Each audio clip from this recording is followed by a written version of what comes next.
My name is Sarah. I am 32 years old, and my entire world collapsed on a regular Tuesday evening when I walked into my own kitchen and saw my husband kissing my pregnant sister. It wasn't a friendly peck. It was deep, desperate, and full of a dark passion that made my stomach violently churn. Emily, my little sister, had her hands tangled in his hair, her huge pregnant belly pressed against the counter, while Mark, the man I promised to spend my life with, held her face like she was the only woman on earth. I froze in the hallway, hiding in the shadows, paralyzed by a cold, suffocating wave of pure humiliation and shock. Every happy memory we shared instantly felt like a disgusting lie. I backed away silently, my hands shaking so hard I could barely hold my phone. I didn't confront them right then.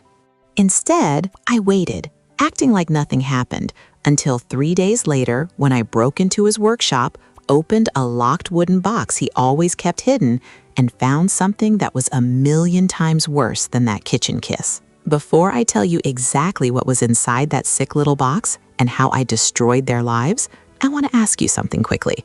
What city and state are you listening to my story from? I really like to know how far my voice is reaching, especially now that I am finally ready to let all this pain out. Just leave a comment telling me where you are from. Now, let me take you back to the beginning. Mark is 34 years old, and we had been married for 6 years. We met in college, and to me, our life was perfectly normal. We had a nice house in the suburbs, good jobs, and a quiet routine. But there was one dark cloud hanging over our marriage. We have been trying to have a baby for 3 years, and nothing worked. The doctors said it was unexplained infertility. Every month was the same cycle of hope and crushing disappointment. It was tearing me apart inside, making me feel like I was failing as a woman. While I was drowning in my sadness, my younger sister, Emily, who's 28 years old, dropped a massive bomb on our family. She announced she was pregnant. Emily was always the wild one, the sister who couldn't keep a steady job. She showed up at my house one Sunday, crying hysterically, saying she was going to be a single mom. She refused to tell anyone who the father was, claiming it was a brief fling with a guy who moved out of state. My parents were furious, but I felt an overwhelming need to protect her. Even though it broke my heart to see her easily get the one thing I desperately wanted, I pushed my pain aside. I decided I was going to be the best aunt in the world. I took her to doctor appointments, bought maternity clothes, and even let her stay in our guest room when she felt lonely. I thought I was doing the right thing by supporting her during this vulnerable time. What I didn't realize was how closely Mark was hovering around her. At first, I thought he was just being a good brother-in-law. When Emily complained about her back aching, Mark was always the first to grab a pillow. When she craved weird foods at night, Mark would happily drive to the store. I actually thought it was sweet. I used to look at them sitting on the couch while I cooked, thinking about what a great father Mark would be one day. I was so incredibly blind. I trusted them completely.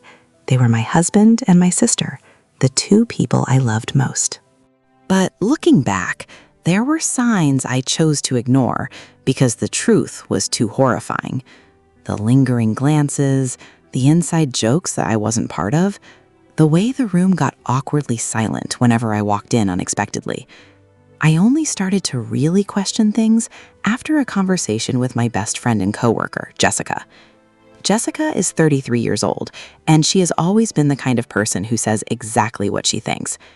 We were having lunch at work one day, and I was complaining about how tired I was from taking care of Emily. I mentioned how helpful Mark had been, taking Emily to her ultrasound because I was stuck in a meeting. Jessica stopped eating, looked me dead in the eyes, and frowned. She asked me why Mark was taking time off work to take my sister to a pregnancy appointment. I defended him, saying they were family.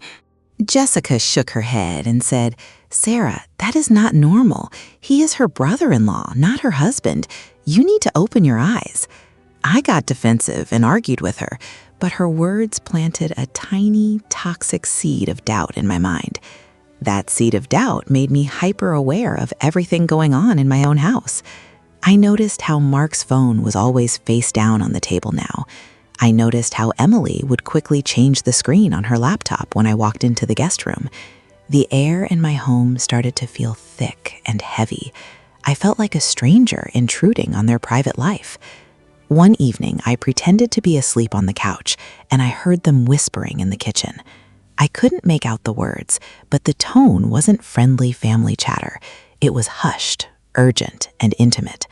My heart started pounding so hard against my ribs, I thought they would hear it. I wanted to jump up and demand to know what they were talking about, but a deeper instinct told me to stay quiet. If I confronted them without proof, they would just call me crazy and jealous. That brings me back to that terrible Tuesday. I had told Mark I was going to be working late at the office, but my boss let us go early. I drove home feeling a weird mix of relief and anxiety. I parked my car a block away from our house. I don't even know why I did it. It was just pure gut instinct. I walked quietly up the driveway and unlocked the front door as silently as humanly possible. The house was quiet, but I could hear the faint sound of music coming from the kitchen. I slipped off my shoes and walked down the hallway, my breath caught in my throat. And that is when I saw them. That is when I saw the kiss that shattered my reality into a million jagged pieces. Seeing your husband kiss another woman is a nightmare. Seeing him kiss your pregnant younger sister is a level of psychological torture I cannot even begin to describe. I remember standing there in the dark hallway, biting down on my own hand so hard I tasted blood, just to keep myself from screaming. I watched them pull apart, panting, whispering things to each other with their foreheads touching. Mark reached down and gently rubbed her huge belly, and Emily smiled at him with a look of pure adoration. The betrayal was so deep, so absolute, that I didn't feel anger at first. I felt an intense, freezing cold. My soul just detached from my body. I carefully backed away, step by step, until I was out the front door. I ran down the street to my car, locked the doors, and completely broke down. I sobbed until I couldn't breathe, hitting the steering wheel until my knuckles were bruised. I sat there for 2 hours in the dark, trying to figure out what to do. I could go back in and scream, but I knew Mark would manipulate the situation. I needed concrete proof. For the next 3 days, I delivered the greatest acting performance of my entire life. I walked back into that house later that night, smiling, complaining about how tired I was from work. Mark kissed my cheek and asked how my day was, acting like the perfect husband. Emily asked if I could make her some tea. The urge to grab the boiling kettle and throw it at them was overwhelming, but I smiled and made the tea. Every time Mark touched me, my skin crawled. Every time Emily called me sis, I wanted to vomit. It was exhausting. I was living in a haunted house, surrounded by 2 monsters wearing the faces of the people I loved. During the day, while they were at work, I searched the house. I tore through drawers, checked computer histories, looked through old bank statements. They were careful, too careful. There was nothing on their phones, but I knew what I saw. By the 3rd day, I was losing my mind. I was exhausted from not sleeping, running on pure adrenaline and caffeine. I called in sick to work and waited for Mark to leave for his office. Emily was at a doctor's appointment. The house was finally empty. I stood in the living room, trying to think like Mark. Where would he hide something he never wanted me to find? And then I remembered his workshop in the garage. Mark loved woodworking. He spent hours out there, and he always told me to never go in because of the dangerous tools. He even put a heavy padlock on the door, claiming it was to protect his expensive equipment. I never questioned it until now. I went out to the garage and stared at that heavy metal padlock. I didn't have the key. I grabbed a heavy metal crowbar from my car's trunk and started smashing the lock. I hit it over and over, crying and screaming until the metal bracket finally snapped. The workshop smelled like sawdust and varnish. It looked completely normal, just tools, wood scraps, and workbenches. I started tearing the place apart. I emptied toolboxes, checked behind paint cans, looked under the heavy tables. Nothing. I was sweating, covered in dust, feeling a wave of despair wash over me. Maybe I was wrong. Maybe the kiss was just a horrible mistake and there was nothing else. I sat down on a stool, burying my face in my dirty hands, ready to give up. But as I looked down at the floor, I noticed something strange about the heavy wooden workbench in the corner. The bottom shelf didn't sit right. It looked thicker than the others. I got down on my hands and knees and felt underneath the shelf. My fingers brushed against a small metal latch. My heart stopped. I pulled the latch and a false bottom dropped down, revealing a hidden compartment. Inside was a heavy carved wooden box. I pulled the box out. It was heavy, solid oak, and it had a small combination lock on the front. My hands were shaking so violently I almost dropped it. The combination lock had 4 digits. I tried Mark's birthday. Nothing. I tried our anniversary. Nothing. I tried his social security number digits. Still locked. Then, feeling sick to my stomach, I tried Emily's birthday. The lock clicked open. A wave of nausea hit me so hard I had to close my eyes for a second. The fact that her birthday was the code was already a brutal confirmation of my worst fears. I took a deep breath, braced myself, and slowly opened the lid of the secret box.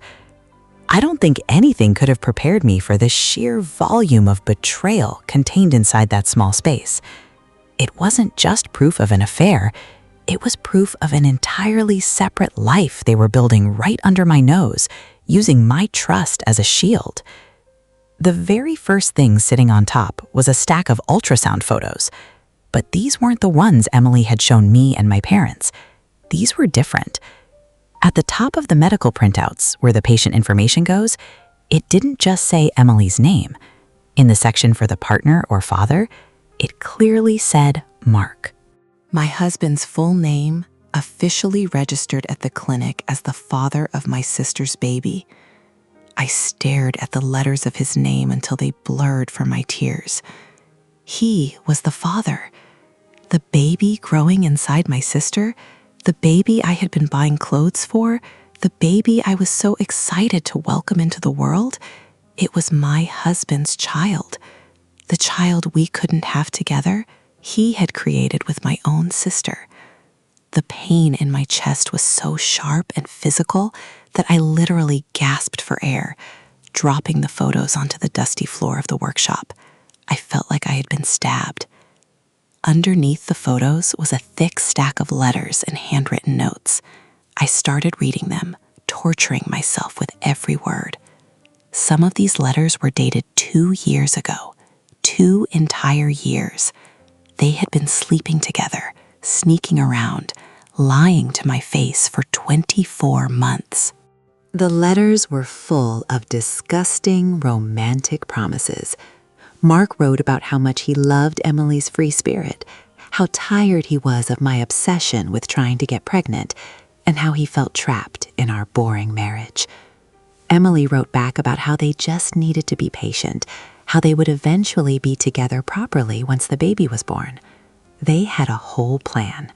They were going to wait for the baby to arrive, and then Mark was going to ask me for a divorce, claiming the stress of our infertility had ruined our marriage. They were going to use my trauma as the excuse to leave me. At the very bottom of the box was a blue folder.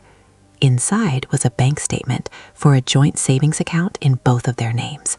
The balance was over $40,000. I recognized the amounts being deposited.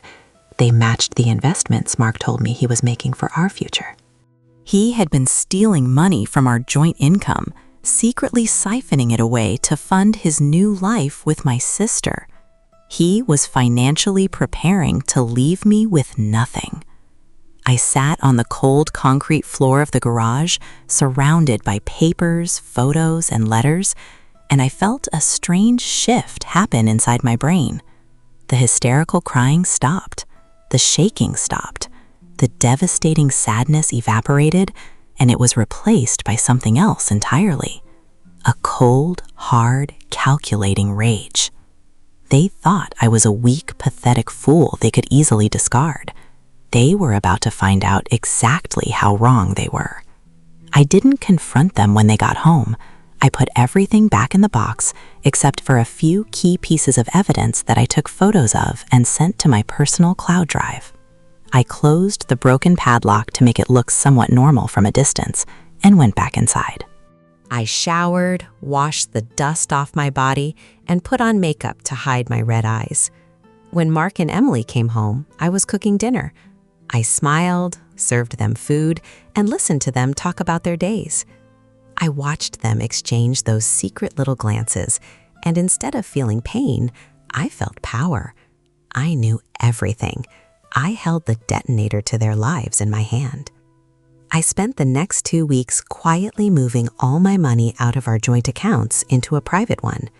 I hired a ruthless divorce lawyer, handed over the financial documents proving Mark was hiding marital assets, and drafted the divorce papers. Then I planned a special family dinner. I invited my parents over for a Sunday roast. I told them it was to celebrate Emily's 3rd trimester. Mark bought a nice bottle of wine, and Emily wore a pretty maternity dress I had bought her a month ago. We all sat around the dining table. My dad was laughing, my mom was serving food, and Mark was playing the perfect host, pouring drinks and making jokes. Emily looked glowing and happy. It was a picture-perfect family scene, and it made me absolutely sick to my stomach. I waited until everyone had finished eating, and we were having dessert. I stood up and tapped my glass with a spoon. Everyone quieted down, looking at me with smiles. I looked directly at Mark, then at Emily. I have a special presentation for the parents-to-be, I said, my voice steady and loud. I reached under my chair and pulled out a large, thick manila envelope. I didn't hand it to Mark or Emily. I walked over and handed it to my father. My dad looked confused but smiled, opening the envelope. Inside, I had printed massive, high-quality color copies of the ultrasound photos showing Mark's name, the bank statements, and the most graphic quotes from their love letters. As my dad pulled the papers out, his smile instantly vanished. He put his reading glasses on, staring at the ultrasound photo. The room was dead silent. My mom leaned over to look. "What is this?" she whispered, her voice trembling. Mark's face went completely pale. He recognized the blue border of the bank statements. "Sarah, what are you doing?" he stammered, standing up. Emily looked terrified, her hands instinctively grabbing her belly. "I'm just sharing the good news, Mark," I said, my voice dripping with venom. "I think Mom and Dad should know who the father of their grandchild really is. And they should also know that my husband has been funding his secret affair using our life savings." The explosion that followed was something out of a movie. My father, a usually calm man of 60 years, stood up so fast his chair crashed to the floor. He threw the papers at Mark's face, screaming at him, asking if it was true. Mark tried to lie, tried to say I was crazy and making things up, but my mom was already reading the love letters out loud, crying hysterically. The words were undeniably in Emily's handwriting. Emily started sobbing, begging for forgiveness, screaming that they didn't mean to hurt me, that they just fell in love. "Fell in love?" I yelled, the anger finally bursting out of me. "You slept with my husband in our house while I was washing your clothes and holding your hand at the doctor. You are a monster, Emily." My dad grabbed Mark by his shirt collar and literally dragged him to the front door, throwing him out onto the front lawn. He told Mark if he ever came near our family again, he would kill him. My mom packed Emily's bags that same night. They took her back to their house, not out of love, but because she had nowhere else to go. My parents made it very clear they were deeply ashamed of her. The next day, my lawyer served Mark with divorce papers. Because I had proof of his financial infidelity, the judge froze his secret account immediately. Mark tried to fight me in court, but my lawyer destroyed him. I got to keep the house, my full savings, and a large chunk of his retirement fund. Mark's family completely disowned him when they found out what he did. He lost his social circle and most of his money. Emily had the baby, a little boy. I never went to see him. From what my mother told me, Mark and Emily tried to live together in a tiny apartment, but without me to pay the bills, the stress destroyed them. Less than a year later, Mark abandoned Emily. She is now a single mother living in my parents' basement, completely alone. It has been 4 years since that nightmare. I sold that house in the suburbs and moved closer to the city. I focused on my career, went to therapy, and slowly rebuilt my entire life from scratch. I am now in a healthy, loving relationship with a man who respects me, and we are talking about adopting a child in the future. The pain of that double betrayal almost destroyed me, but it also taught me my own strength. I learned that you cannot control the terrible things people do to you, even the ones you love the most, but you can absolutely control how you rise from the ashes they leave behind. I chose not to be a victim. I chose to be a survivor, and I took my power back. I sometimes wonder what would have happened if I never broke that padlock. Would I still be living a lie? Have you ever discovered a devastating secret that forced you to completely change your life? Or would you have handled this betrayal differently in my place? Until the next story.